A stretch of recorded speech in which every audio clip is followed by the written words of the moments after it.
Hey, what's up? Improvement Warrior, Jason Young back with you again. Welcome to Improvement Warrior Podcast, episode number 6. Let's get this going. Trying to attempt to do this outside, but started raining, thundering, and all that stuff. So gotta do it where we gotta do it. And so number 6 is basically this is Supplements 101 Supplements Part 1, going over different kinds of supplements and why I left the supplement company Isagenix in particular. And I am, if you're watching the video, I'm wearing my Swannies. This was a pair because I lost my Raw Optics blue blockers down in Florida, so I had to order a pair really quickly.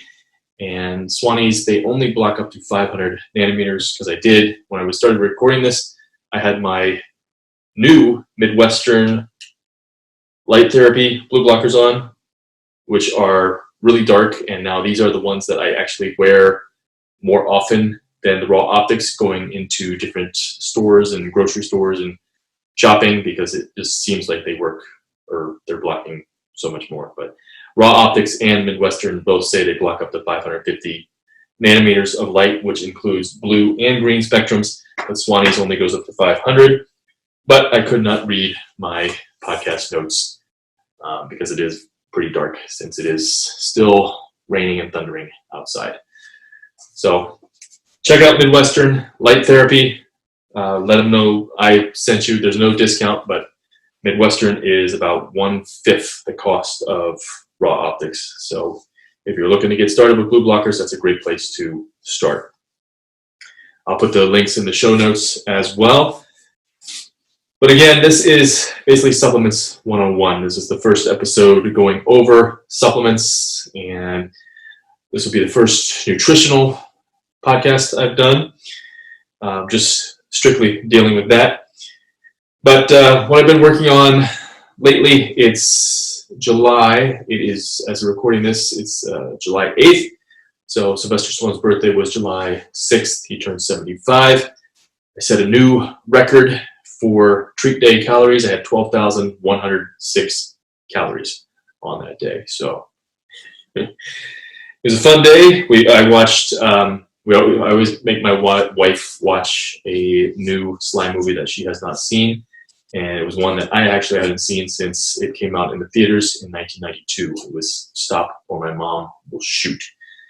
And I probably will not be watching it again. So there's so much better movies of his and that I could be spending time on. But it wasn't as bad as I thought, but I mean, it was still, it's not good. Not a good movie. But finished some great books here lately. Highly recommend them. Extreme Ownership by Jocko Willink and Leif Babin. Just basically going over owning everything in your life and being absolutely extreme about it. And they go into how they applied it to war, and then how they applied it into a business situation, which they're now consultants for different businesses and stuff. And I believe I talked about this next one, the David Goggins book, Can't Hurt Me. I finished that for the 3rd time, probably in 4 months. And basically I'm going to, every 2 books I listen to on Audible, I'm going to go back to Goggins. So I'm almost finished with a Napoleon Hill book right now. Not his Think and Grow Rich book, but a different book. And once I finish that one, I'll pick another one, and then I'll go back to Goggins again, because I want that. I just feel different when I'm reading his book, and his mindset, just in the way that book goes, it just gets inside of you, and that's what you need to be driven forward, because motivation sucks. Motivation doesn't exist. I mean, it exists, but it will always wane. And when you are feeling good and feeling great and weather's great and everything's going good in your life, motivation can be sky high, and you can do this and do that with ease. But motivation will always wane. So when it's thundering and lightning, and when it's 20 degrees out, or you're having issues with family, issues with whatever, you're not feeling your best, then that's when you've got to search deep to keep you going and keep you consistent, because that's what's going to drive you forward. So highly recommend checking that out. David Gogne's book, You Can't Hurt Me. And I started the physical book I'm reading right now is High Performance Habits by Brendan Bouchard. So far, really good book on that. Basically, that book is all about how there are certain performance habits that all the successful people have. It doesn't matter about your personality and what you scored on this personality test or that personality test. There's 6 habits. I don't remember them right off the top of my head, but I will probably do a segment on a podcast in the future about it. It's a great book. Check that one out. And yeah, let's get into this supplements and supplements 101, why I left Isagenix. And this certainly isn't well, I don't want to say that. It's not going to be just a complete bash of Isagenix, because there are certain good things about them and there's certain bad things about them.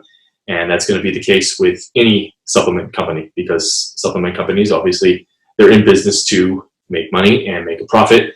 And a lot of companies, they will have certain marketing practices that are not kosher and not good. And a lot of them have products that they say something is in there, they say it will do something, and it's not completely true.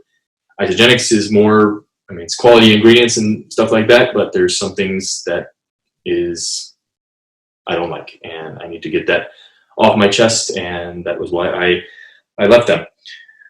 So, but starting off, background in supplements. So as I believe I've mentioned in the first one, basically, I started my journey into health, fitness, nutrition, supplements in the bodybuilding world. And when you enter into the bodybuilding world, you are immediately inundated with supplements. And when you buy those magazines, it's like every other page, there's an advertisement for supplements. And then even when you're going through the routines, I take this supplement morning, then afternoon I take this, and then nighttime I take this, all this stuff. And I just recently started watching the first probably 20 minutes of the Ronnie Coleman, King Coleman or King Ronnie documentary. And the amount of supplements that man takes is just ridiculous.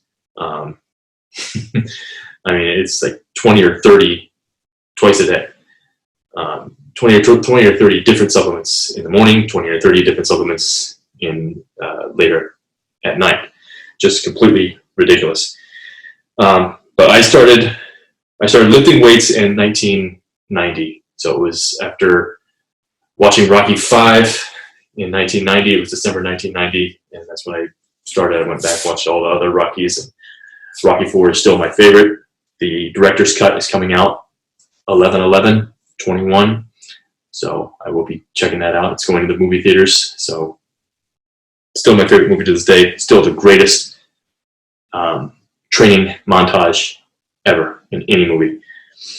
But I started working out late 1990 and basically got into supplements probably in 1994. So 1990, I was in 7th grade. And and haven't really taken any time off. So the only things I took off was for injuries. So my back injury took 9 months. I had a wrist injury that took, the first wrist took 3 months. Second wrist injury took 15 days. And then probably 3 or 4 days was the most I've taken off. But I haven't taken a break off since then. So 31 years going into. But my supplement journey started in 1994. And creatine was probably the first one that I started, and I have not been off creatine since. There's been periods I've taken a week or 2 weeks off, and I've done 2 or 3 weeks a couple times because I wanted to see the effect, and it's the reason why I don't get off creatine now. I just continually take it. So I take about 5 grams every. I take about 3 to 5 grams every, or probably 3 to 4 to 5 times a week.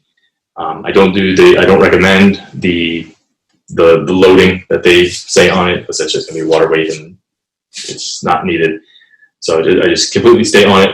So my strength really goes down if I get all the creatine for 2 to 3 weeks. So that is one supplement that is highly researched and very, it works in most people. There's certain people, certain contexts that certain things are not going to work. Creatine will work for most people. So that's one I highly recommend. I have not got off it, and I will not get off it. So I will stay on that forever. But 1994 is when I started supplementing, and the other ones that I started with was the weight gainers. So 7th, 8th grade, I probably weighed 120 pounds. And then I started the weight gainers probably my sophomore year.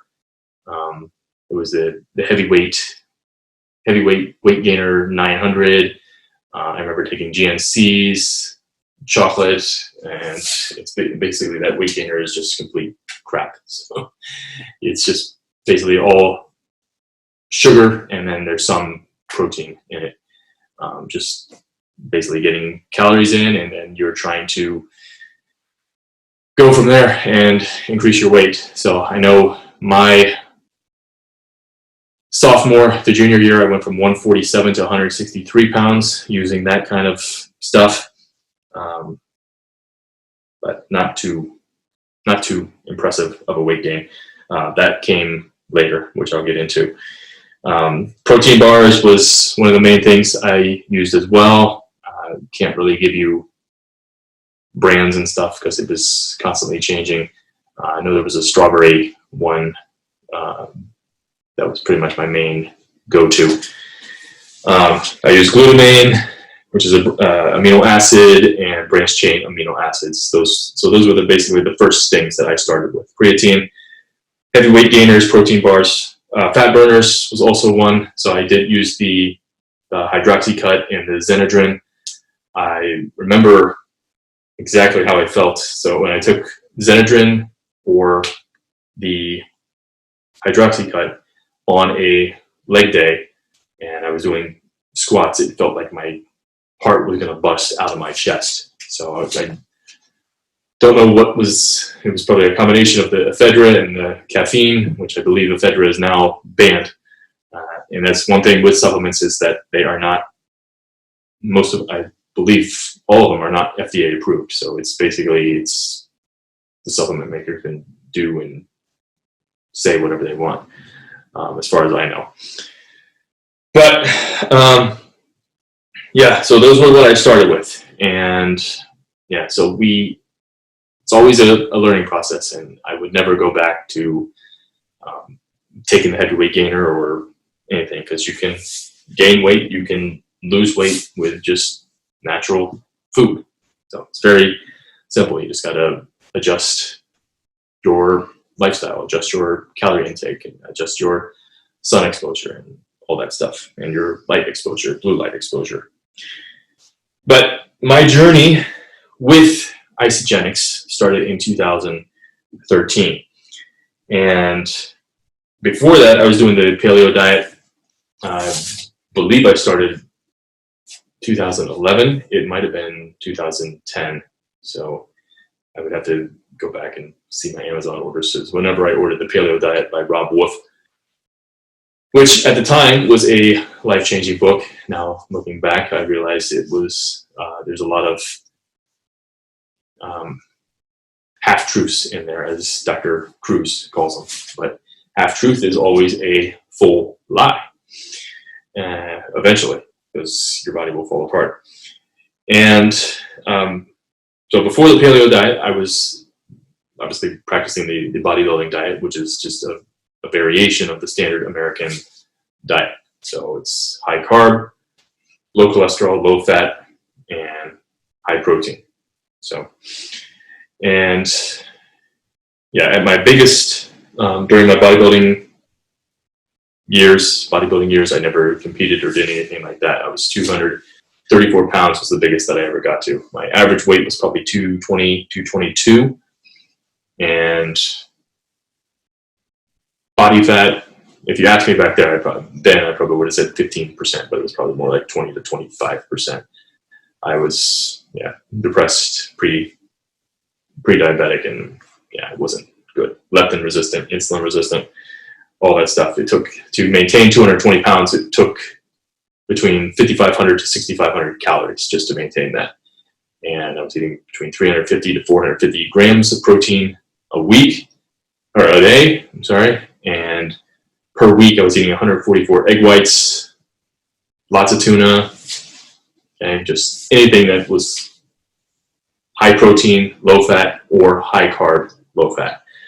So I've learned a lot in my 43 years on this planet in terms of nutrition, and the one thing you do not want to do is trust any government agency when it comes to your health or food. Okay, so whatever they say, do the opposite.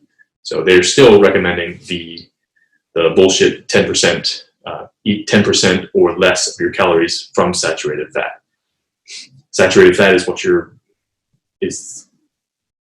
brain, it's the fat that's, well, besides DHA, it's the fat that most of your brain is made out of. So if you're not giving your brain the fuel it needs, then it's going to eventually break down. And that's why neurodegeneration, Alzheimer's, dementia is absolutely skyrocketing. So you combine poor diet, not enough fat, the wrong types of fats, so vegetable oils and that kind of stuff, and then combine that with blue light, the electro pollution we have, and basically it's going to skyrocket and speed those diseases up so fast. And that's why diseases of aging, Alzheimer's, is actually being brought down to, people in their 20s and 30s and 40s. Okay, so it's pretty soon it's not going to be a old person disease, which most people thought of it as. So let's see here. So I did lots of wrong things on the paleo diet. So I did too many. I was still doing a lot of treat days, so that was one thing that or treat meals. But basically, if you have a treat meal, it's basically that whole day is gone. So, but I was basically doing 2 to 3 treat meals per week, which is basically stupid because the gut cells, they turn over every 24 to 48 hours. And if you're having 2 to 3, that's basically you are what you eat. So not giving the body enough time to get those toxins out and start moving towards optimal. Always ate out of season, so didn't hear of Jack Cruz before 2014, 15, somewhere around there. But always ate out of season and always ate too late or too early. So back then I was doing my boot camp classes, waking up at 4:30. I know the night before I would make a shake, and that shake would usually include, I still have it on my YouTube channel. I don't know, I need to redo it and go over why it's so incredibly bad, but orange juice was the base, so 8 ounces orange juice. So I put yogurt in there. I would put 2 to 3 servings of oatmeal, and I put bananas in there, protein powder. Back then I was using ProGrade protein. So it basically would be 1,000 to 1,500 calorie shake, and it would be carb, very, very carb heavy. So I think, I don't want to give but you could have orange juice, bananas, yogurt, and not plain Greek yogurt or full fat Greek yogurt. It was the like strawberry flavored, that kind of stuff. Prepackaged, so like 30 grams of carbohydrates per serving. And I would eat that like while I was driving to boot camp, so somewhere between 4:45, 5 o'clock. Okay. Always ate too late, and I did that even when I first started keto in 2014. My last class, I'd usually get home around 9, and then I'd get home, make a meal, eat at 9:30 p.m., which is absolutely disastrous for your hormones, your sleep, your leptin. You're supposed to, 4 hours is the minimum amount of time you want to spend, or 4 hours is the minimum amount of time before bed you want to finish eating. Okay? And that's in order for leptin, which is the master hormone, to go into the body, go into the brain, go into its receptors, and tell the energy status of the brain. And what leptin wants to sense is that there's no carbohydrates, there's nothing floating around, because your body wants to burn fat. Even if you're 10% body fat, you always have enough fat to use as energy, and that's what your body wants to use, because it's the best source, it's the most energy efficient. And yeah, so wants to make sure there's no carbs or anything floating around. Glucose wants to make sure your blood sugar is nice and even keel, so that way leptin can do its thing. It can then release, and your body can go into the deep sleep stages, use the melatonin, everything that it does during the sleep, which sleep will be the next episode 7. When I was on paleo, I never saw my abs, okay? And when I was doing, before paleo, I never actually talked about nutrition. There was a program by Dr. Jason Hunter that I used. It was called the Metabolism Makeover, or Makeover Metabolism, something like that. And I used that, and basically it was just a variation of the standard American diet. It was not good. And his program, or not his program, but Dr. Moore basically had the same philosophy, and he was the creator of the youth nutrition program for the IYCA. So my youth program, I went through the International Youth Conditioning Association, and I wanted to get a youth nutrition specialist certification, but I never actually followed through with it, because by then I was learning about paleo and all this stuff. I was on the Isagenix as well, so I just knew that stuff was bad. So I never actually got my youth certificate in nutrition. But I never saw my abs, and that was one major problem that I had. So I was looking for a way to see them, and that was one of the main reasons I joined Isagenix. And like I said, I never talked about nutrition before Isagenix. I did create the Paleo Challenge, but I did that after I joined Isagenix. Because when I started Isagenix, it's basically a Paleo Isagenix type nutrition plan that I was doing. And let's see here. So I joined Isagenix in 2013, and then pretty much right when I got into them, they have their main thing that they want to get people into is their cleanse. And it's basically a 30-day cleanse. So you'll do, during the course of, it's like 28 days. So so every week you'll do a cleanse day, and then those 6 other days you'll do a shake day. So a shake day consists of 2 shakes, usually 2 snacks, and then 1 to 2 meals throughout that day. And the meals can't be more than 600 calories. So I did that, and basically I lost, what did I lose? I lost 3% plus body fat. So I went from 15.2% body fat down to 12.1%. So I lost 3.1% body fat. Weight was 190. I went down to 173 pounds, and I could see my abs again. I'll post a picture of, I'll post it up here on the video, but I'll also post it on the show notes. So it'll be improvementwarriorfitness.com/IWP6 will be the address. Okay. But yeah, I can see my abs, and it was the first time in a long time. So before I started my bodybuilding, so it was probably 1997. Yeah, 1997 was the last time I could see my abs before that. So 2013, 1997, 16 years I didn't see my abs and was not happy with my body at all. And yeah, so that's one of the good things about Isagenix. I mean, they're not, we'll get into their ingredients here, but I mean, it's better than McDonald's or Burger King or Wendy's or the factory farm chickens or whatever. Okay. And really the cleanse, there's nothing wrong with their ingredients. I'll get a bottle of it, but it's good ingredients that are in that, but the problem is that it's a lot of fruit, and now that I'm doing the circadian nutrition, things are really out of season really quickly.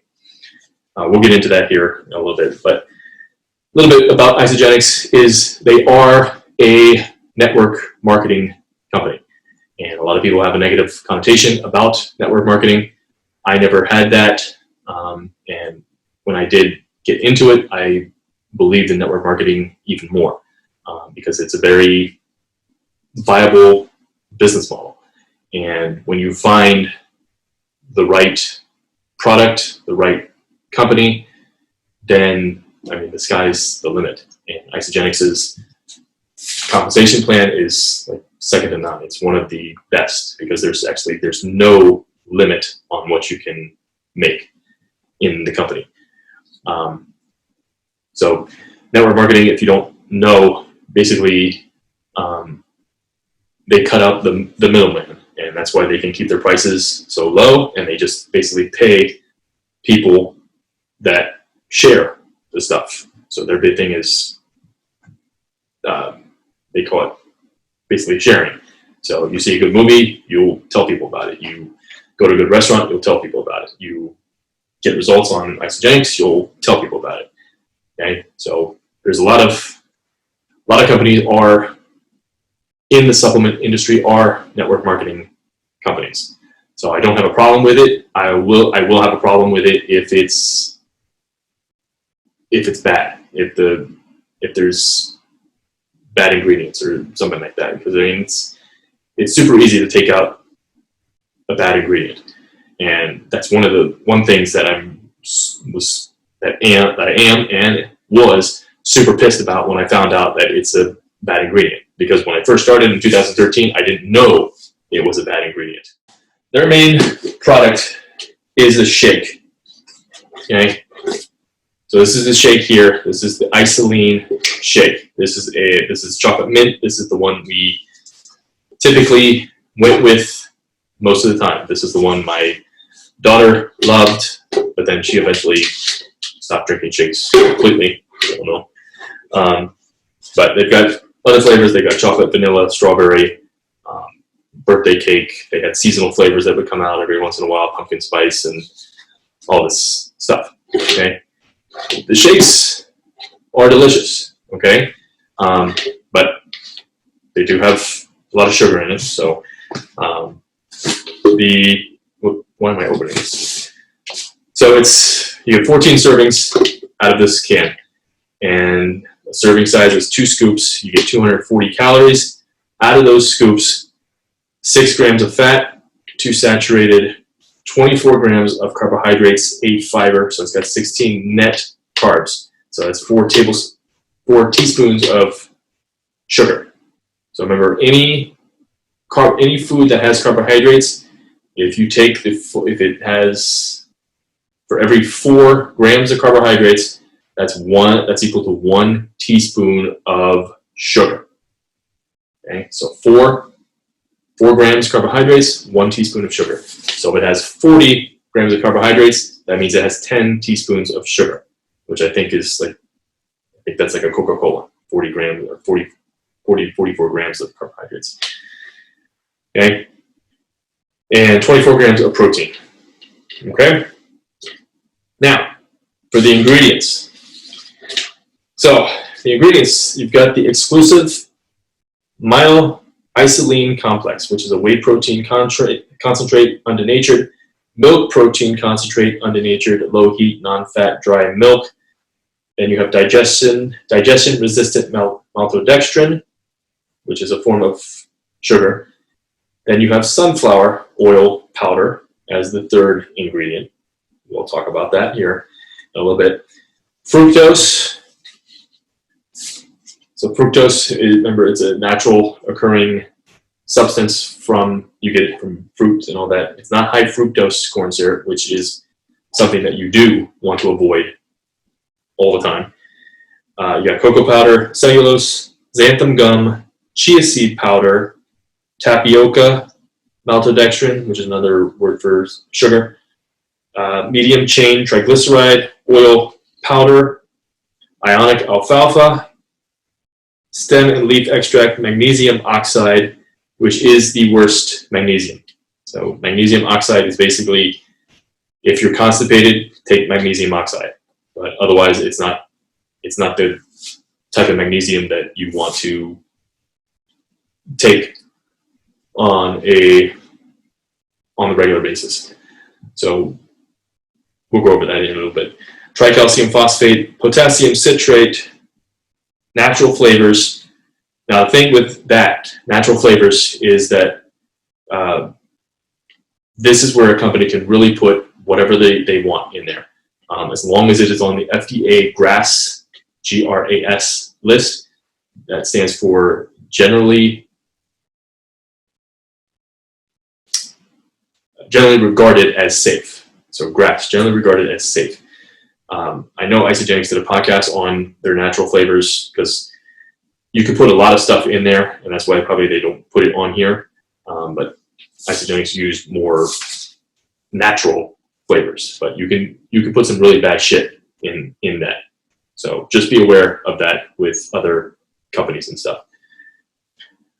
Enzyme blend, lactase, lipase, cellulase, invertase, protease, amylase, bromelain, papain, acid stable protease, stevia, leaf extract, vitamin C, magnesium stearate, silicon dioxide, sea salt, molybdenum, yeast, manganese, gluconate, vitamin E succinate, potassium iodide, niacinamide, zinc oxide, vitamin A, that's beta carotene, vitamin D3, copper gluconate, chromium chloride, sodium selenite, vitamin B5, biotin, vitamin B6, vitamin B2, B1, B12, folic acid, methylfolate.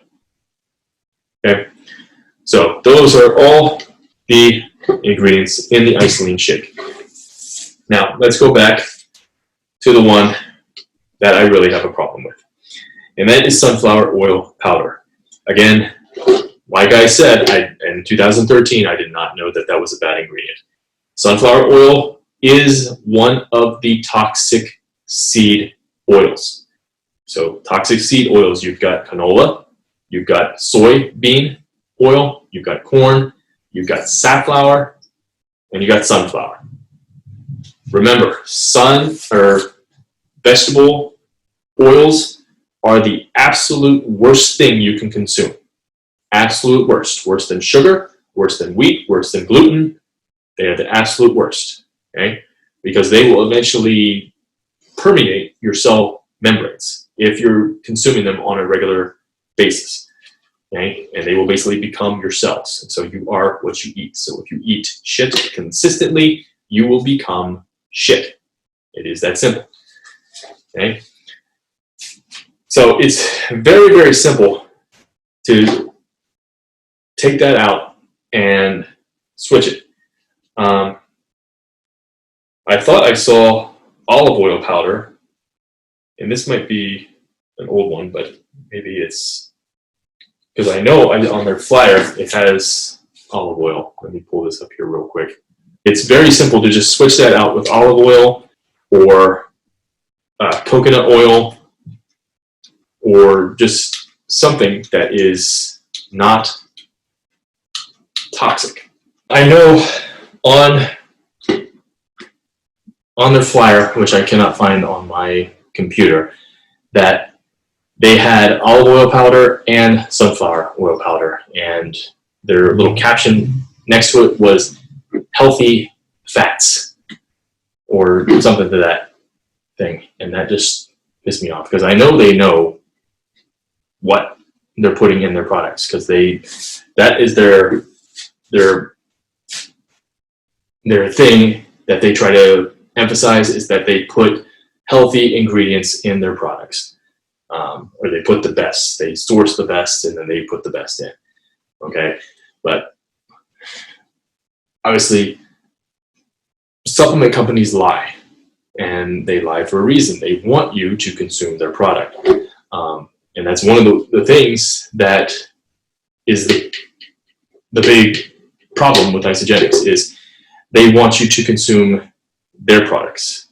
Obviously, any supplement company wants you to consume their products, but they want you to consume it more and more and more. So the other big problem I have with Isagenix is that they are still teaching the bro science. So the bodybuilding lifestyle. Eat multiple times per day. Okay? Eating multiple times per day is absolutely stupid. It destroys your leptin, for one. So I talked about leptin before. Not sure if I've done it on the podcast, but basically, if you're eating multiple meals per day, it's like you're going on a road trip from Los Angeles to New York, but you're driving with a broken fuel gauge, so you don't know exactly when you need to fill back up. Okay, so you have to guess. Okay, so when you guess, you don't know how much fuel you actually need, and you don't know when you're going to run out again. So you keep having to refuel your fuel tank. Okay, and if you do that, you're basically tricking your body. So remember, leptin is the accountant for the energy status of your body. So again, your body wants to burn fat. Okay, but if you're eating at every 3 to 4 hours, your body is not going to be able to tap into those fat stores. Okay, so if you cannot tap into those fuel stores, you're basically fueling yourself for no reason, because you're supposed to eat when you're hungry. You're not just supposed to eat just to eat, and that's what eating multiple times per day is. It screws up your circadian mechanism. It screws up your circadian clocks. So instead of eating when you're hungry, you now eat at a certain time, because that's what the trigger is for you. So it's 10 a.m. I need my mid-morning snack. Or, it's 2 o'clock. I need my mid-morning snack, and I need a cup of coffee, because that's when I usually have it. Okay? So if you're hungry at those certain times, it's not because you're actually hungry. It's because you have messed up leptin. You're leptin resistant probably, and your circadian mechanism is broken. Once we fix those things, then things can go back to normal. Or eventually we can start the process to go back to normal. Because you should never be eating more than 3 times per day. Okay? Now I break that rule on treat days, but most other days I eat probably 2 times per day. Okay?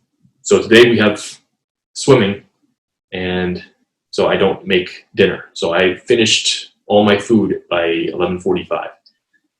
So I ate breakfast and dinner and lunch within 30 minutes of each other. But yeah, you never want to eat more than 3 times per day. And the thing with Isagenix is they are loaded with carbs. Okay, so 4 teaspoons of sugar, 24 grams of carbs.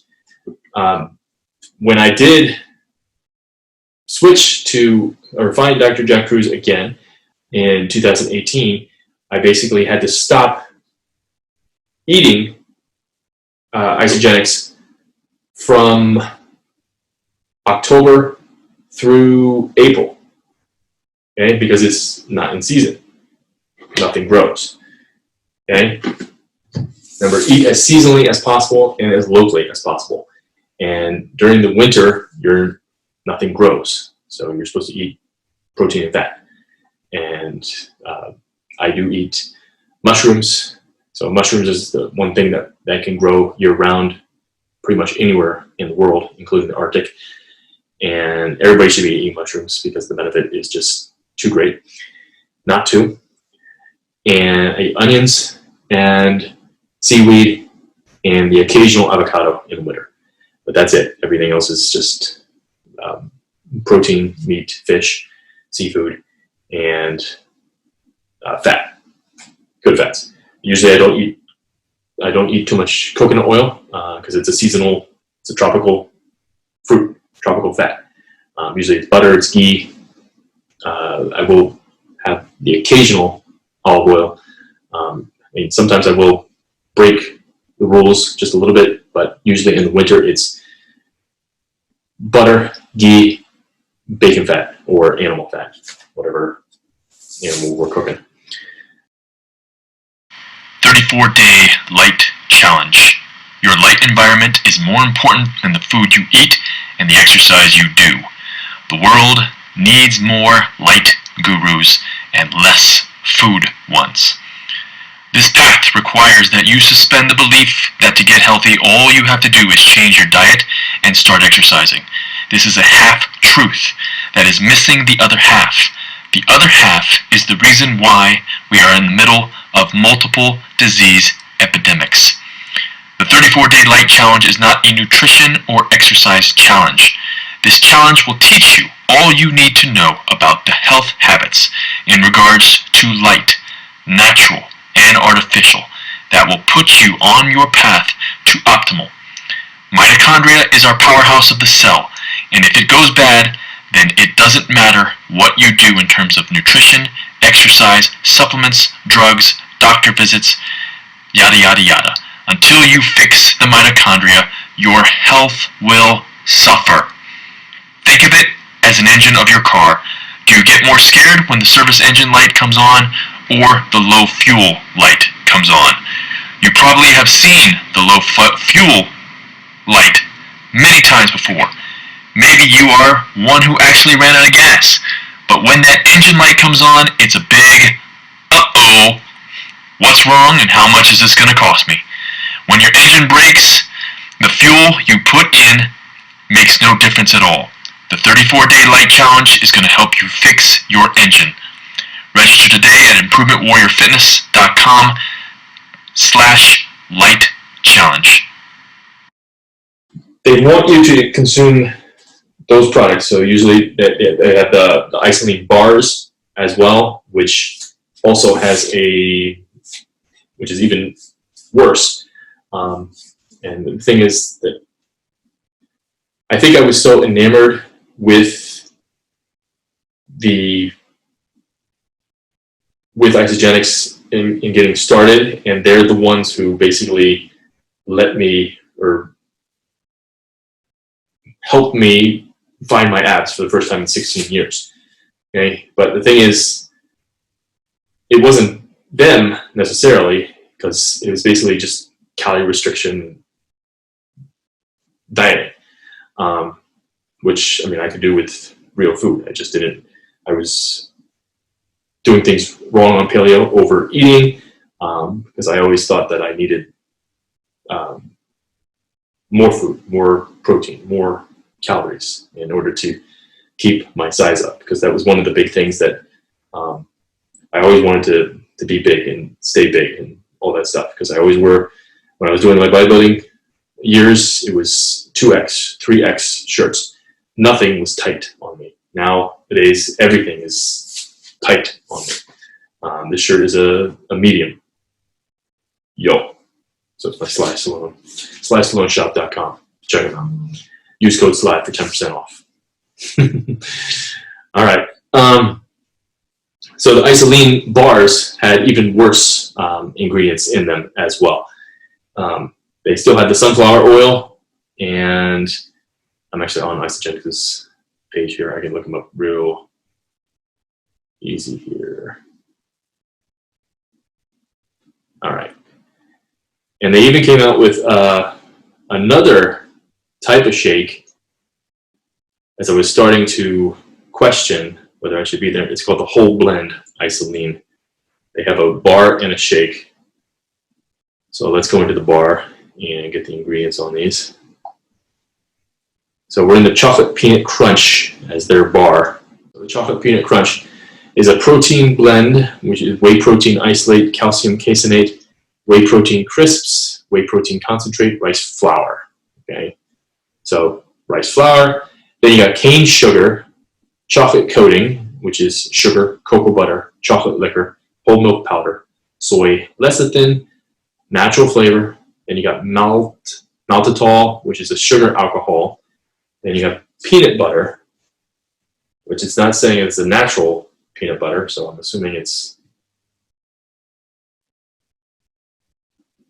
like a Jif kind of peanut butter. I don't know.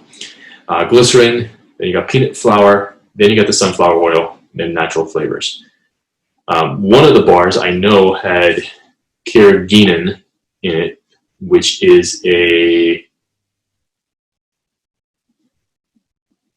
really bad. I believe it's the chocolate cream crisp. We'll take a look at this one.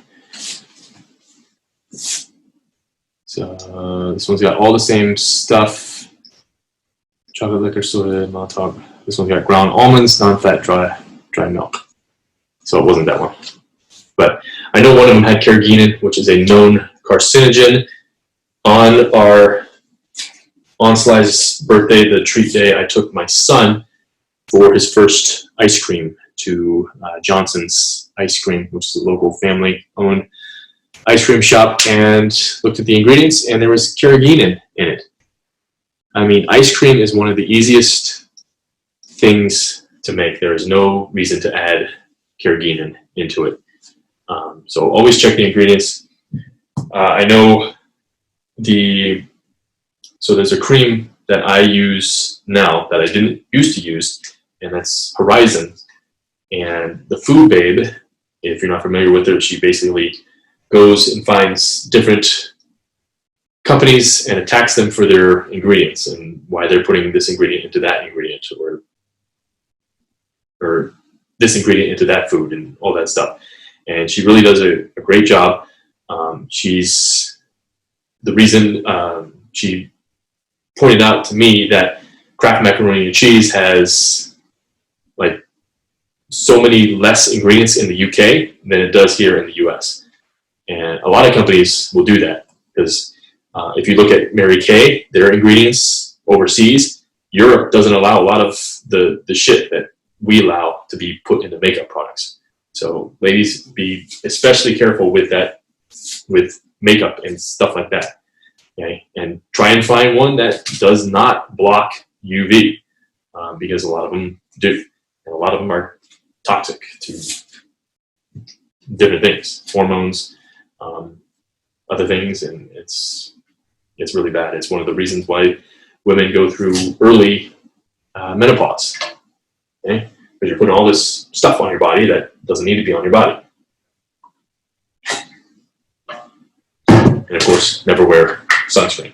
Those were my products with the ingredients. And the other big problem that I had was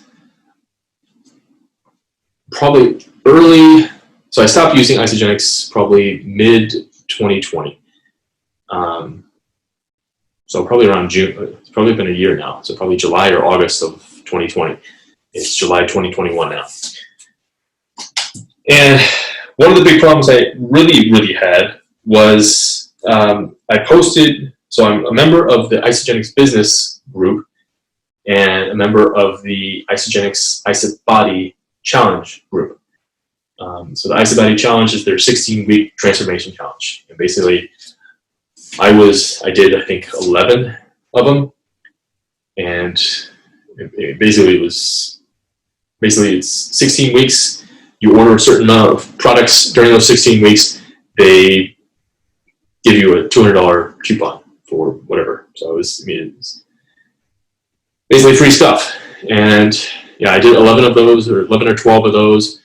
And yeah, and they have a group, and it's a very supportive group, except they're basically telling each other half-truths. And my big issue was I posted a question, the same question, twice in both groups, and both times it was taken down. And I contacted the admins and contacted the people on the website, asking them why. They never got back to me. So that was like, what are they trying to hide?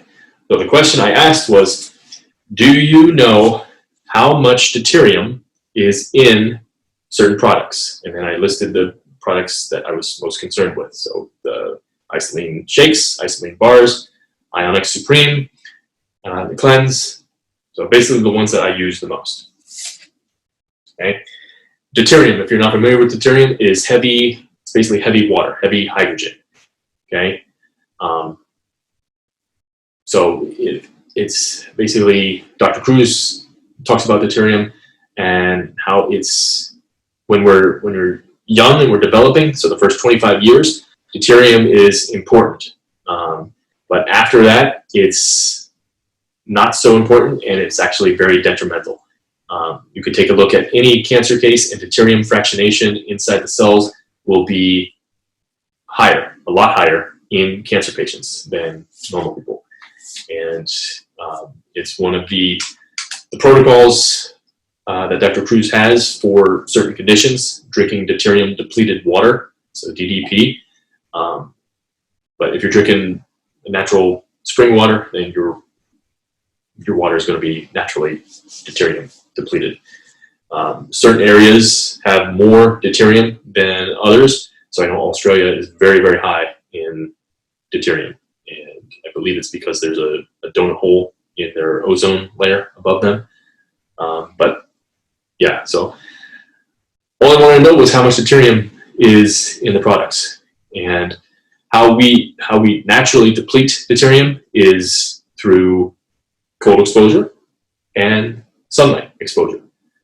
So, and that's also one of the reasons why you want to eat seasonally and locally as much as possible, because fruit is loaded with deuterium. Dry fruit has even more. So you want to pretty much stay away from dry fruit as much as you can, unless you're in the big time summer months and you're getting plenty of sunlight exposure, and especially UV exposure. Yeah, we want to be depleting deuterium as much as possible. So if you're eating that banana or that prune in January in Ohio or Michigan or Pennsylvania or the northern hemisphere, and you're not exposing yourself and your skin and your eyes naked as possible to the sun, then that deuterium is going to be a problem. It's going to make you fat as well. So that's one thing, because it is heavier.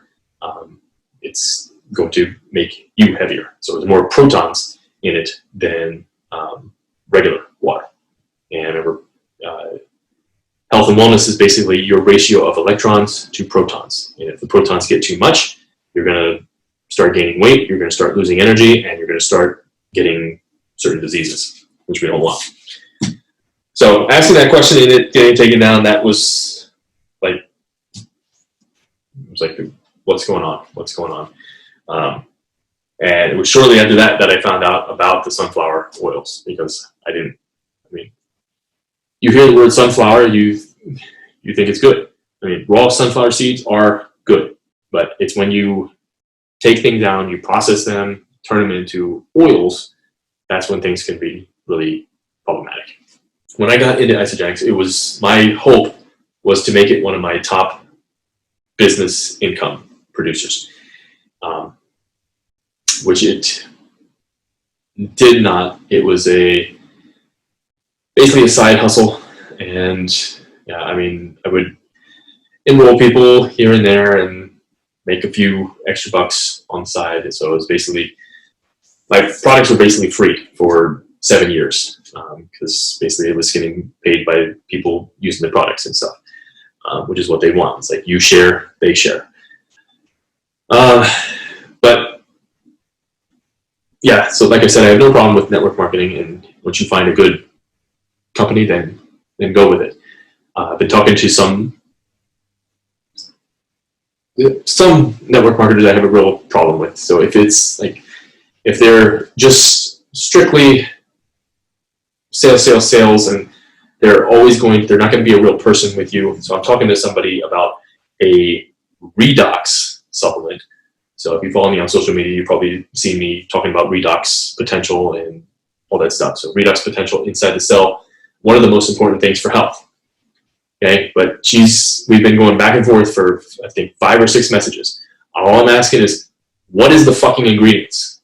And she will not tell me. She gives me the spiel of, this is what you say when they ask this. This is what you say when they ask that. Okay? And 5 or 6 messages. What's the ingredients? What are the ingredients names? She will not tell me. Okay?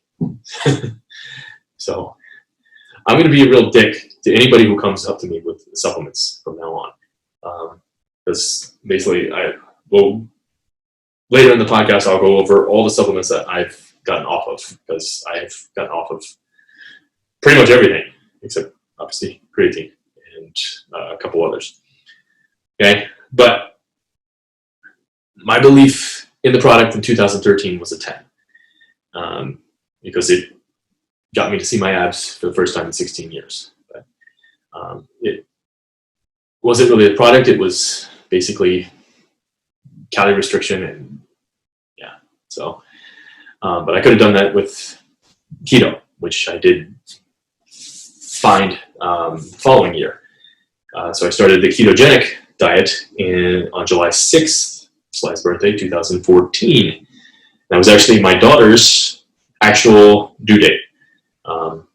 But she was born July 10th, so she waited 4 days. So, which I think is actually better, because I think they should have separate days. Is the ketogenic diet a fad? Well, that depends on who you talk to. For me, it definitely is not. Keto is a lifestyle. It should be incorporated seasonally, but not until after you have reversed your leptin and insulin resistance, which, if you are doing everything right in terms of your light, electropollution, cold exposure, food, and exercise, should take no longer than 18 months for any starting weight. My 47-day ketogenic diet challenge will teach you the basics and beyond for getting started and continuing on with a ketogenic and low-carb lifestyle. It comes with an introductory keto webinar, 104-page ebook, recipe book, replacement food guide, dining out guide, entry into my private Facebook group, and an introductory leptin webinar, because not all people will be starting with a ketogenic type eating style. Check it out at improvementwarriorfitness.com/keto challenge. Use discount code podcast for 10% off. I started the keto diet July 6, 2014, and ever since I've been doing some sort of, I've been doing some of the protocols ever since then. And I believe it's one of the most important ways to live, especially if you live in the Northern Hemisphere, especially in the winter time.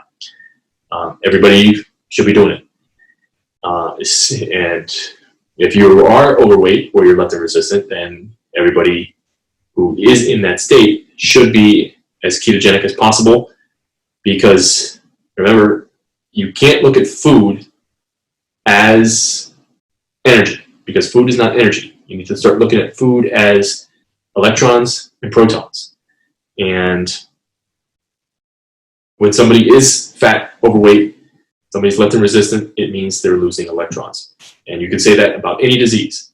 Any disease, you are losing electrons. So you have migraines, you have the beginning stages of dementia, you are losing electrons in your brain somehow. Okay? There's many different ways that you can do it, especially in today's society. You're wearing AirPods 5 hours a day. You're talking on your phone with your phone up to your head like an idiot. Don't do that. If you know somebody who's doing that, tell him he's a fucking moron, because it's ridiculous. It's a microwave device. It's a handheld microwave device. It's more powerful than the computers we had in the 80s and 90s. Okay? There's like 5 or 6 antennas in it that are always pinging to the different cell towers and location towers, GPS towers, all that stuff. Okay? But all diseases, fatness, you are losing electrons, electron steal syndrome. But when I started keto, it changed the way I ate and approached Isagenix. So for the first year, I did the 6 meals a day, because I was paleo. I was pretty much eating 4 or 5 or 6 meals a day, which was wrong as well. Again, never eat more than 3 meals per day, and that's when you're first starting your journey into optimal. But eventually, you should be to the point where you don't get hungry too often. Okay, so I only eat usually twice a day. Sometimes just one.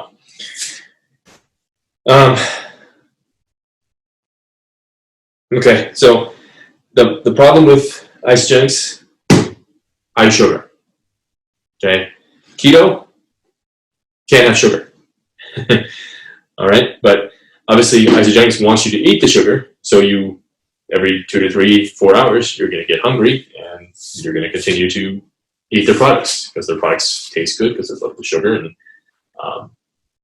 and you think they're good for you, so they play mind games on you, and a lot of supplement companies will. Especially ones that are in the same realm as Isagenix.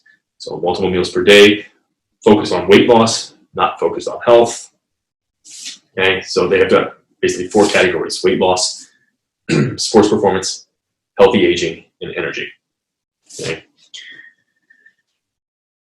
So what I basically did after that was basically I switched to eating a different way. What I did, I follow a keto, low carb, high fat type diet. My shakes is usually 1 scoop of isolene and 1.5 to 1 scoops of isopro. Isopro is their whey protein. So all their proteins are grass-fed. Then I do 4 tablespoons of coconut oil and 1/3 scoop of the greens. I usually only do 3 to 4 of these shakes per week. The other times I do bulletproof coffee with 4 tablespoons of fat with 1 scoop of isolene or isopro. I'll also use the protein in baking recipes. Just made a keto lemon cheesecake, delicious. My other go-to option with the shakes is my keto ice cream, 2 tablespoons coconut oil and peanut butter, 1/2 scoop isolene or 1 full scoop isopro, 1 teaspoon unsweetened cocoa powder, salt, cinnamon, 1 tablespoon olive oil.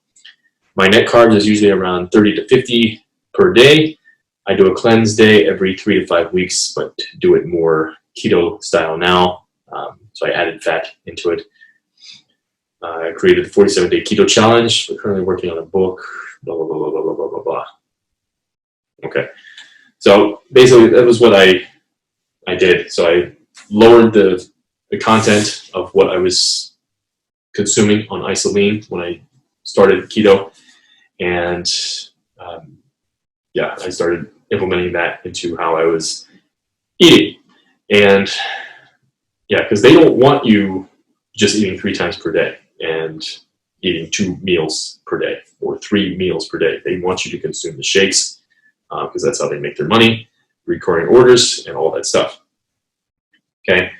But when I did start keto, I was still doing it wrong. It was 4 to 5 meals per day. I was still coming home at 9 p.m., 9:30, having that last meal, messing up my leptin, messing up my hormones, messing up my circadian rhythm, biology, all that stuff.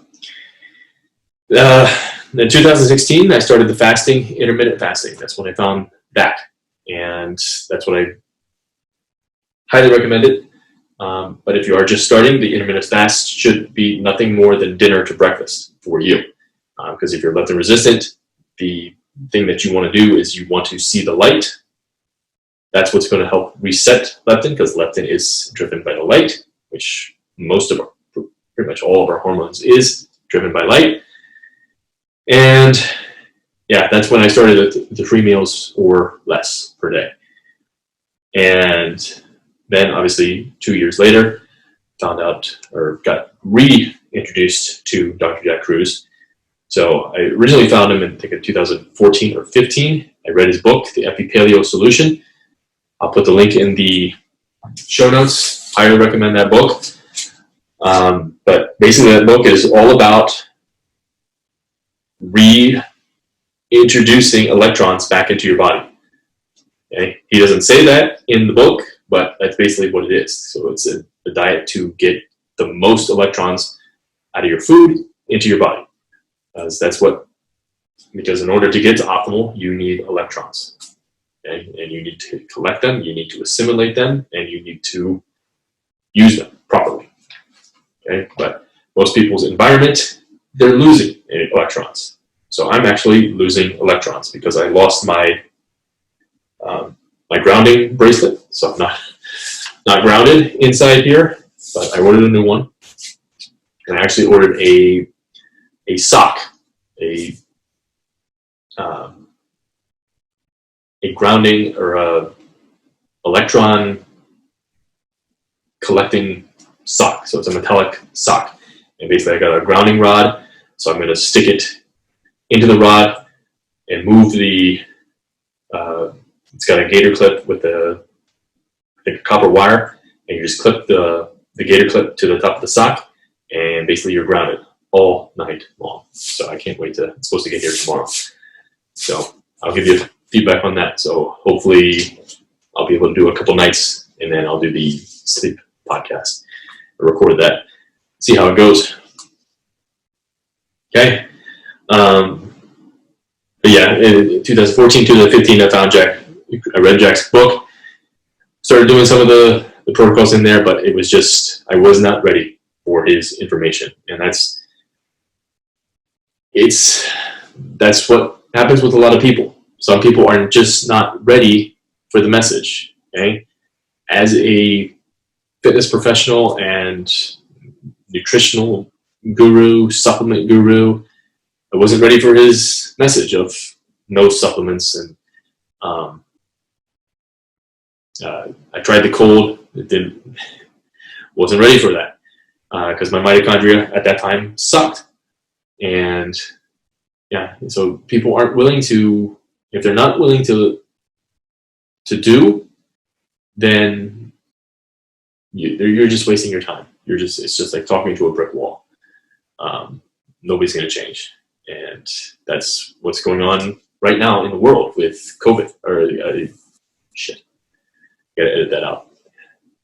But don't want to talk about the C word because might get edited or might get censored once again. So gotta talk about that. The thing that's going on around the world that's causing the chaos and all that stuff. So mindset that's why mindset is number 2 on the 13 pillars of health webinar.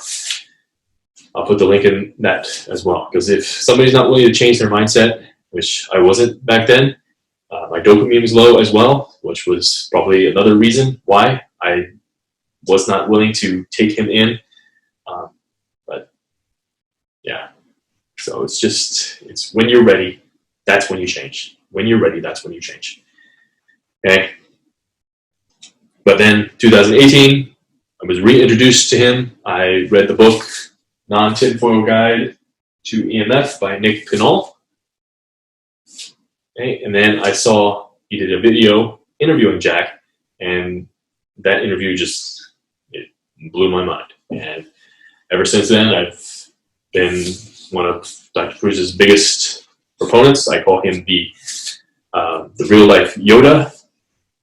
I tell my wife there should be eventually there will be a statue of Jack in every major city. But when I was on Isagenix, I was in 2013 to when I started keto, very hungry all the time because I was on carbohydrates pretty much all day long, not very high in fat, and moderate protein. Okay, so that's a combination for getting hungry and cranky, or crungry. Okay. Isagenix does have, it has a lot of good things about it. The support is phenomenal. And you ask a question on there, and you'll have 100 plus people responding and giving you encouragement and all that stuff. They've got the 100-pound club. So people that have lost over 100 pounds using Isagenix. But again, my big thing is now it's getting to optimal and improving my mitochondrial health. And I know that Isagenix, I know it's loaded with deuterium because a lot of this stuff is in the lab. Anything that comes from a lab is going to be high in deuterium. It's going to be high in things that our body doesn't understand. Okay? When you eat a piece of fruit, so you eat a strawberry in May in Ohio when it's in season, it doesn't grow in November. Okay? It doesn't even grow in August. Okay? Certain foods grow throughout the year, and they grow when the light cycle is highest. So basically, you're eating that light. You're eating that UV. You're eating that infrared. Okay? And that's what our mitochondria understand. Okay? They understand light. They understand electrons. Okay? So you're eating light, you're eating electrons, you're eating photons. And that's what we have to understand. We have to understand that we're not eating based on what it says here. 240 calories, all this stuff, low fat, high cholesterol, low cholesterol. We're not eating that. Cholesterol doesn't matter one itty bitty. Okay? It does matter, but because you need LDL cholesterol to basically start the process of a whole bunch of different stuff. And vitamin D production is one of those important things. The thing with the 100-pound club is they're focused on weight loss. And like I said, don't focus on weight loss. Stop focusing on weight loss. You got to focus on health.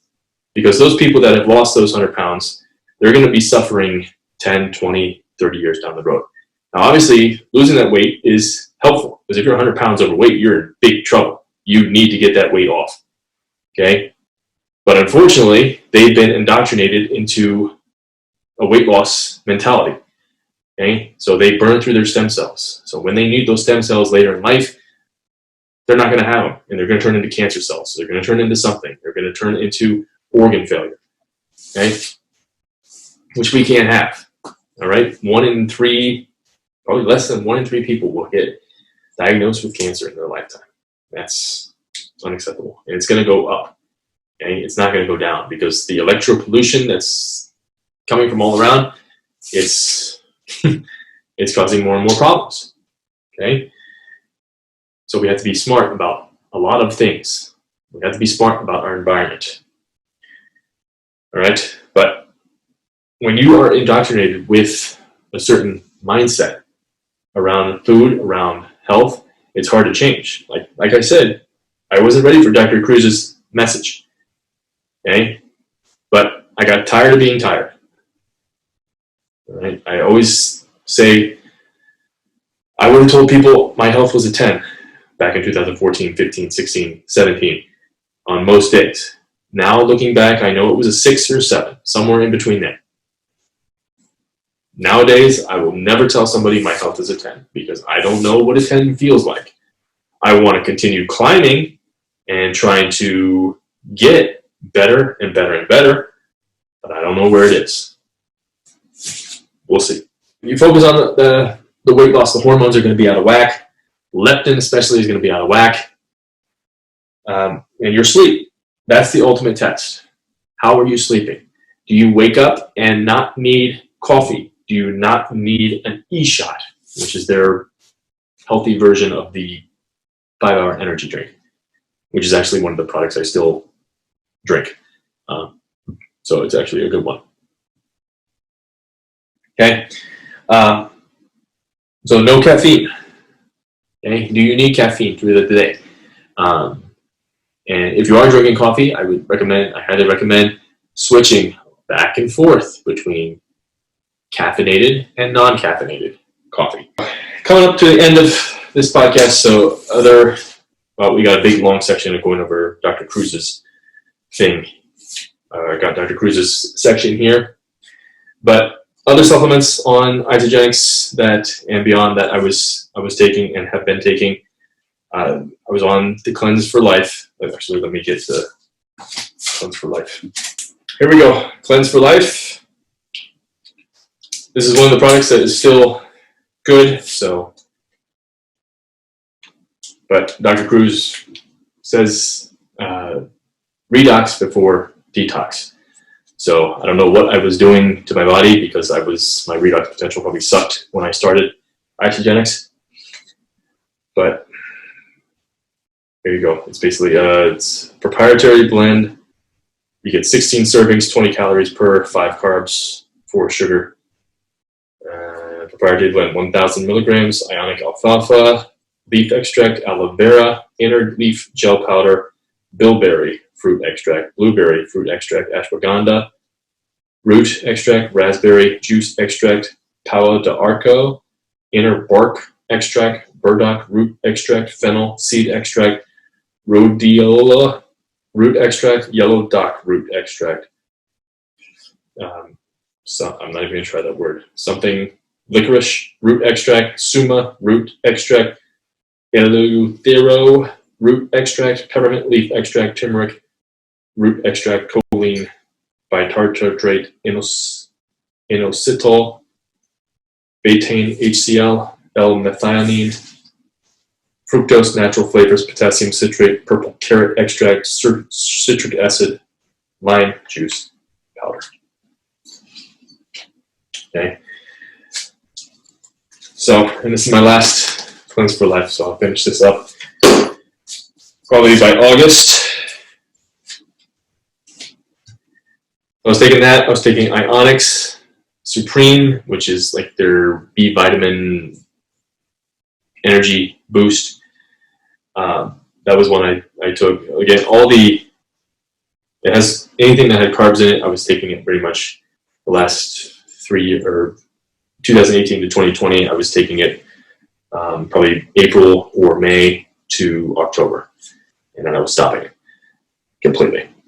Isoflush, which is basically if you're constipated, they want you to take the Isoflush, which is the magnesium oxide, which is the worst magnesium to take. If you are constipated, which you should not be if you are healthy, then you shouldn't need magnesium oxide. Okay? Magnesium oxide in here, and that magnesium is also what is in their multivitamins, which is an issue. And the multivitamin had vitamin D in it. And you don't want to be taking supplemental vitamin D, which is one of the other problems I had with this product, because there is added vitamin D in here. Remember, supplemented vitamin D is different from sunlight vitamin D because supplemental vitamin D is not sulfated. Okay? The only thing that can sulfate vitamin D is the sun. Okay?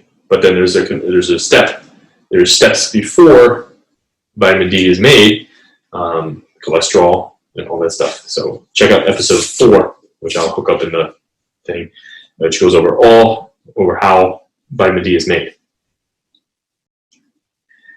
I was taking IsoSleep, which is a sleep spray. So taking melatonin, not good.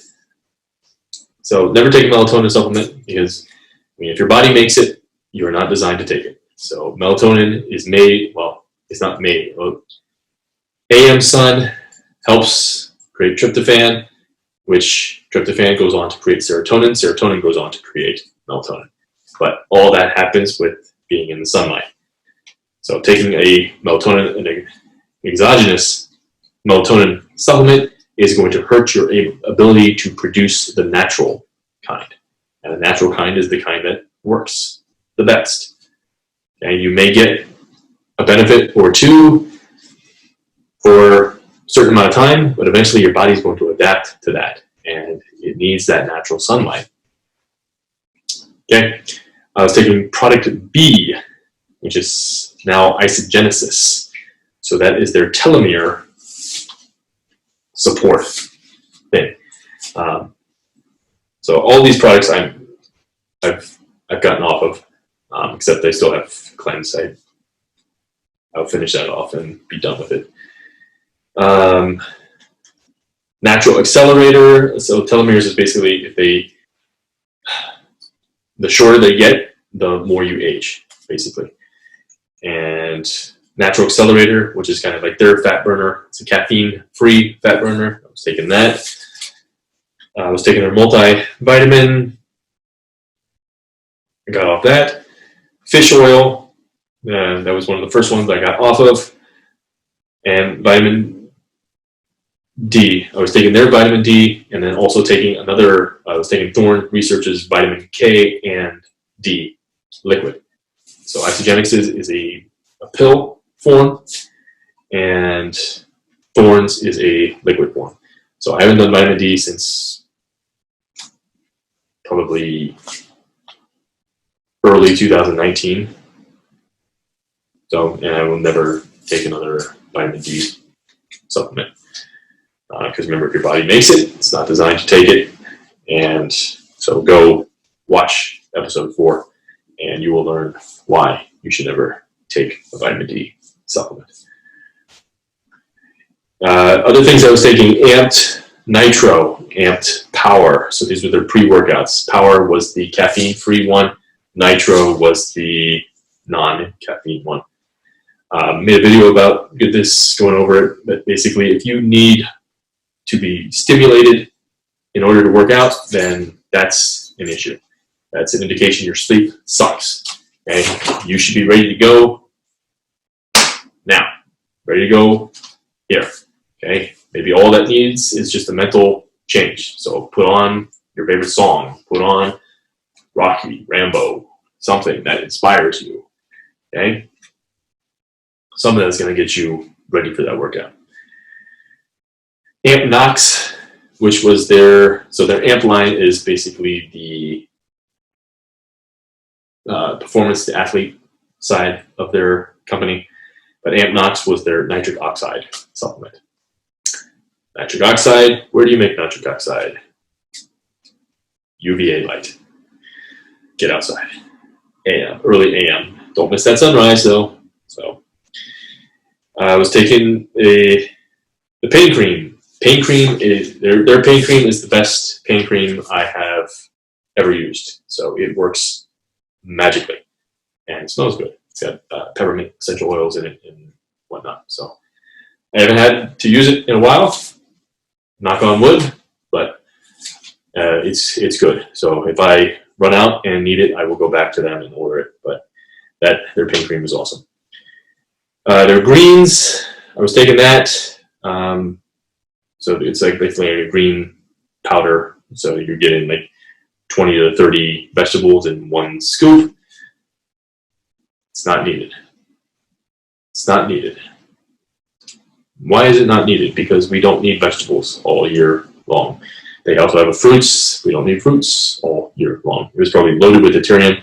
I stopped it because of the chia seeds in it. So it had chia seed extract or something in it. Chia seeds is a legume which has lectins in it. And the problem with chia seeds is you can't, so say like a cashew, you can't pressure cook the lectins out or soak them. Because if you soak chia seeds, they basically turn into like a mush, if you've ever soaked chia seeds. The E-Shot, I still take those. I still have about 2 or 3 boxes left, so it's a great pick-me-up. It's natural caffeine. I think it's from yerba mate and green tea extract. That's one I will still take. I try not to do it in the winter because it is off-season type of food or drink. Isa Delights, that was their chocolate. So they say it was a superfood chocolate. They would not say the actual dark. They had a dark chocolate and milk chocolate with caramel, and a dark chocolate with mint. And they wouldn't say what the actual dark chocolate percentage was, but I mean it was a little square like that, and probably had like 7 grams of carbs. So there was sugar added into it. I have so I'm using Ghirardelli 100% now to get my chocolate. Dr. Cruz talks about how in 1 bar of chocolate, like real chocolate, not like a Snickers bar. So 1 bar of that, say Ghirardelli or Lindt chocolate, above, I believe he says 92% is the lowest you can go. It's got more resveratrol than an entire case of red wine. So, and I don't drink, so I don't drink at all. So chocolate is the way I go to get my resveratrol and polyphenols and all that. So I do 1 square of 100% Ghirardelli chocolate, and then I'll put like 0.25 tablespoons of peanut butter on top of it. Because a lot of people can't do 100% chocolate, but it's like a delicious treat with peanut butter and salt. Okay, so all of those supplements I have gotten off of. I am no longer on those. Other ones that I am on or have been on, iodine. I use J. Lugo's iodine supplement, and I'm not using it now and haven't in a while. Reason being is I eat so much seafood, I don't think I need it, but I will probably get it here later in the fall and winter, mostly more for my son and daughter, because their development needs it as well. But they eat seafood probably 4 or 5 times a week. Okay. Magnesium was also one that I was on. I'm not on it now. I will probably get back on it in the winter. So a lot of things change seasonally for me, and winter to supplement or winter to summer is very different. Creatine, always on that, and CBD oil. I don't really notice anything when I take CBD, but they say it's good, and I don't want it to go to waste. It's Isagenix's CBD oil, so once I run out, I probably won't get another bottle of anybody's because I don't notice the difference. Some people swear by it, but again, it's just context. It depends on where you are. So I'm assuming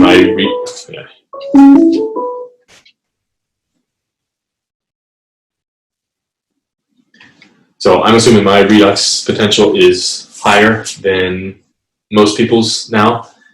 So I'm assuming the people that are getting the benefits have low redox. And that's something you have to take into consideration is where is your redox potential? How many electrons do you have? How many are you collecting? How much sun do you have? What is your vitamin D level? And then what is your blue light exposure? What is your electropollution thing? Because that's what, if somebody's going to benefit from supplements, okay, it's going to be the kind of person that I used to be. So somebody who works out under blue light, somebody who watches TV without blue blockers, somebody who talks on their phone on their head, somebody who wears sunglasses like I used to.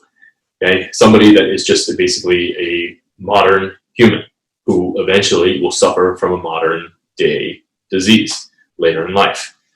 Okay, and the more circadian mismatches they create in their life, the faster they will bring that disease upon them. Okay.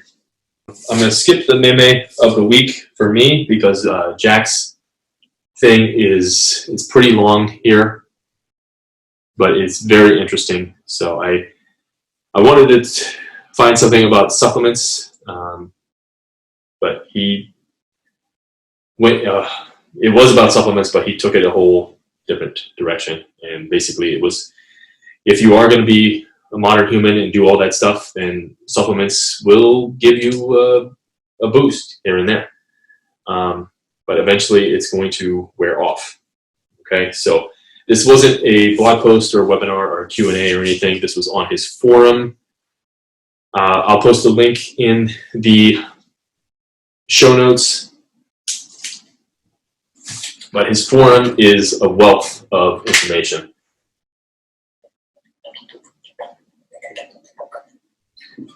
I don't go on his forum anymore because it's like a rabbit hole. I can get lost in there for days and weeks. There's so much information on there. But check it out. I'll post a link for this thread and his forum.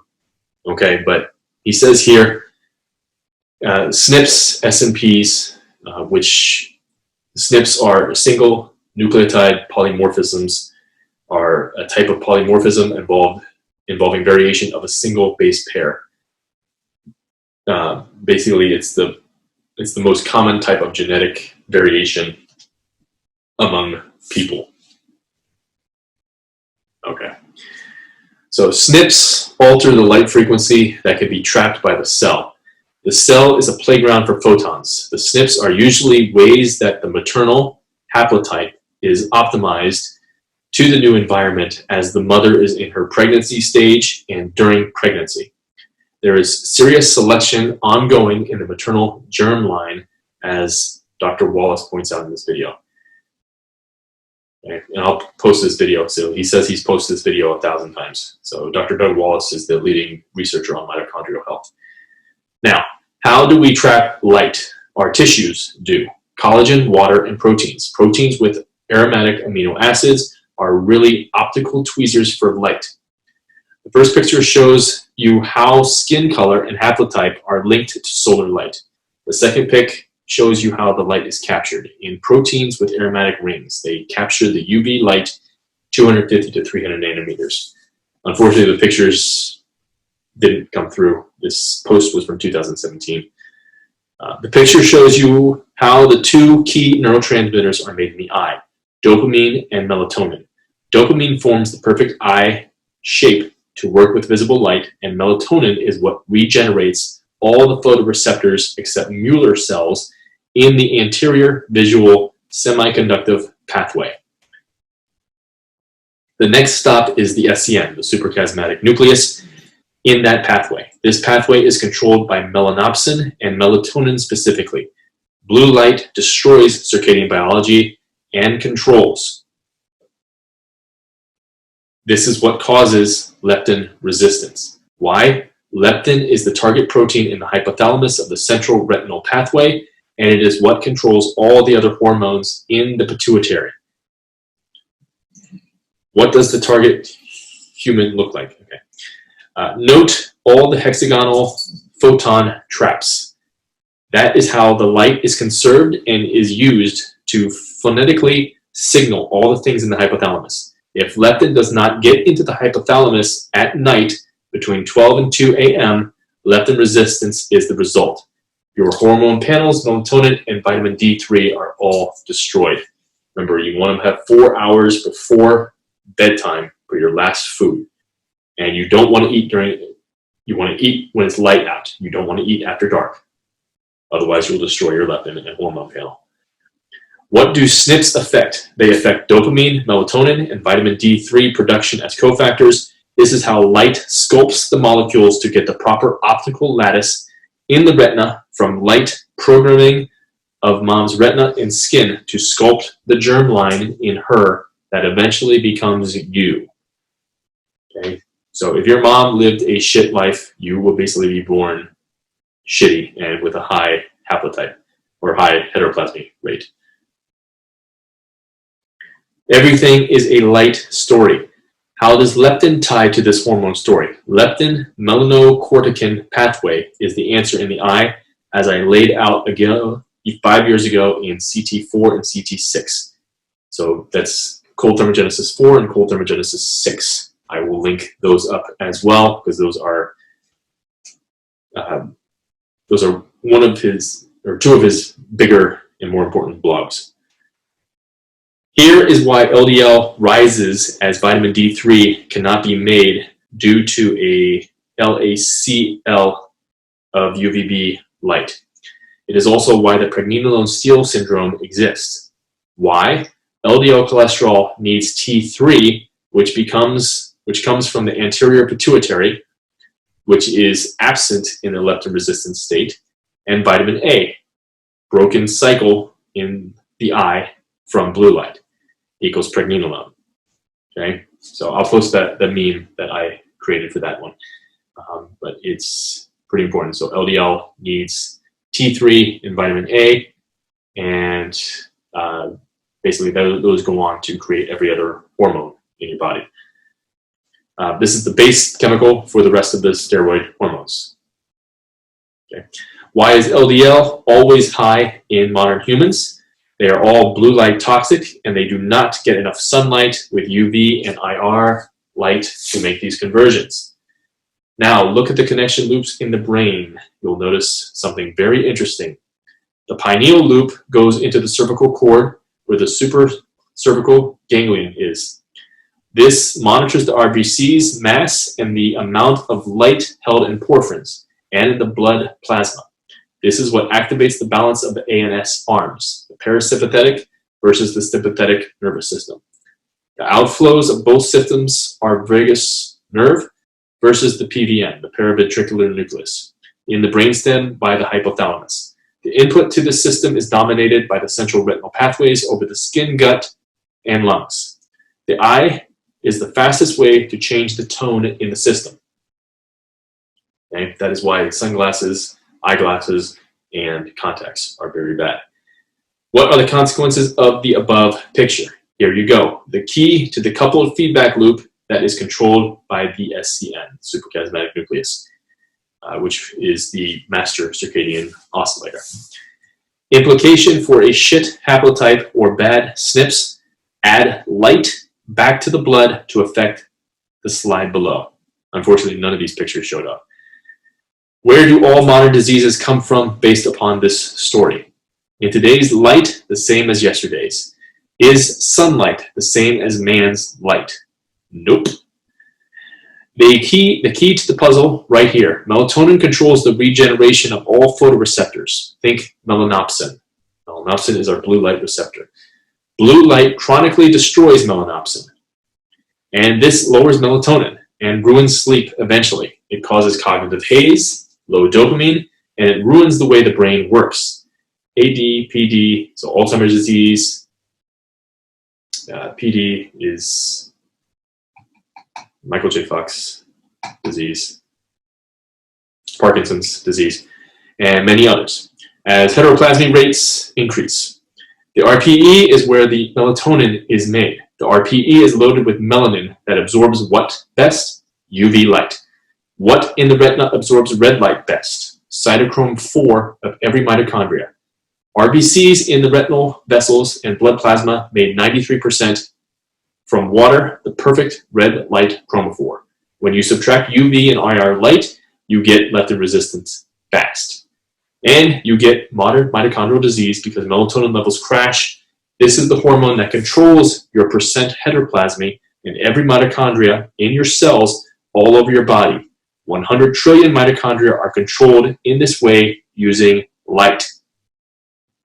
The eye camera uses 380 to 700 nanometers of light to see. The clock, the circadian clock, uses 250 to 380 nanometers and 601 to 1400 nanometers, which is red. The first one is UV, the second one is red light. Those are the two frequencies the human retina is blind to on purpose, which is the quantum Zeno effect. Now, what is modern light built upon? It subtracts UV and IR light to save energy. This decentralizes the entire central retinal pathways of energies. Modern lighting brings man from outside in the sun to indoors and forces him to live a life 90% indoors under an alien sun. This is what's killing your haplotypes and SNPs and gear lines to give kids mitochondrial diseases as soon as they emerge from a vagina or a gut. And if they come by way of C-section, it steepens the risk for the kid unless the parent gets that kid under the solar exposure between the 20s inside the tropics to reset the damage to the system. This is the light given man itself. Now, how is the input designed to work? There is the complete story of how SNPs really do matter when you get sunlight. They do matter when you live as an obedient idiot under man-made light. And no, supplements cannot fix this. Sunlight is the only supplement that can. Biophysics 101. Where does red light fit in? IRA light activates water. The space between the photoreceptors and the retinal vessels is the largest distance in the human body. What bridges the gap? Water in blood plasma. IRA light increased transportation velocity in this space from RBCs to the photoreceptors. 42% of sunlight is IRA light. IRA has been subtracted from all man-made light to save energy. It saves you a few bucks and costs you a fortune in medical bills. How is that for a pound foolish and penny wise? Putting it all together. On the left, you see where circadian destruction links to the vitamin A cycle. Blue light destroys vitamin A and DHA in the eye. The retina has more DHA than any other part of the brain by design. Why? It has to run the SCN faster than all the body clocks to work properly. This is controlled by something called the Pockels effect I covered in a webinar. The short loop in the eye is designed to conserve DHA. Blue light destroys it. What else? When the short loop is broken, evolution gave us a backup to recover DHA, which is the long loop. One problem when the liver and gut are leptin resistant due to bad melatonin, vitamin D3 coupling, it won't work. So you have not enough DHA, and this ruins the electrical redox in the central retinal pathways and causes a blown out in the whole system. This is what leptin resistance is all about. Okay? And I talk about the boson short loop and long loop in episode 4 as well. Vitamin A is a yellow pigment in the retina. What is the complementary color of yellow? Blue. Blue destroys the vitamin, recycling, and this causes massive circadian disruptions over time. As both of these things go on long enough, the choroid plexus in your eye thickens, and you begin to get mitochondrial diseases in tissues where melatonin and vitamin D3 coupling is destroyed because it controls the distances between the respiratory proteins and tunneling speeds of electrons for ECT, which is electron chain transport. Anytime the speed slows, you get ill in that organ due to energy failure. What is the first thing we see in childhood obesity before a child gets bigger? A thickening choroid in the eye. What does this mean? Anything that loses energy gets larger by thermodynamic laws. The eye is losing solar power in the red and UV range. UV light makes melatonin and dopamine, and red light bridges the gap between the blood vessels in the retina and photoreceptors. When it happens and affects the leptin receptor distally in the hypothalamus to cause leptin resistance, and the kid gets fat. When it is present in the eye alone, you get myopia, which is nearsightedness. Can you get both or any combo? Yep. Look at the highlighted area. Any questions? Get some sun, make like the Sphinx. Every morning, look to the east and ground. When somebody asks you why, show them this thread and watch their head explode.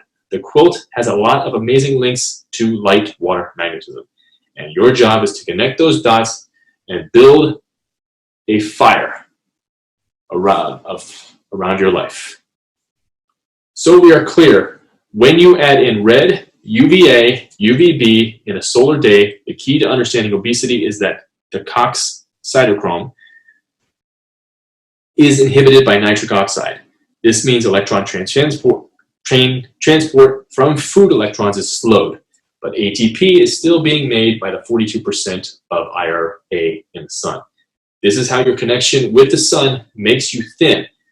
You don't need food as much. which leads to the final picture. This picture is meant to be literally true and figurative impact.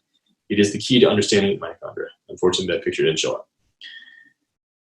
Okay, so that's it. So that is a lot to take in. I would recommend listening to that part 2 or 3, 4 times or more, and I'll post the link to that as well. But that basically explains so much and why we don't need supplements if we are connected to nature, if we are grounded, and we are collecting electrons, which I am going to go outside and do for a little bit here before we have to go swimming. So let me know if you have any questions and whatnot, but of course, supplements are not something that we need unless we live a modern day life, and we will trick our brain into thinking it because we are living that modern man life, because our melatonin is destroyed, our vitamin D levels are low, our dopamine is low, and we can't use our brain to its full capacity. Okay, so, and when we can't use the brain to the full capacity, it's basically a disease. It will cause all types. It will cause all types of other diseases and lead to a life we don't want to live.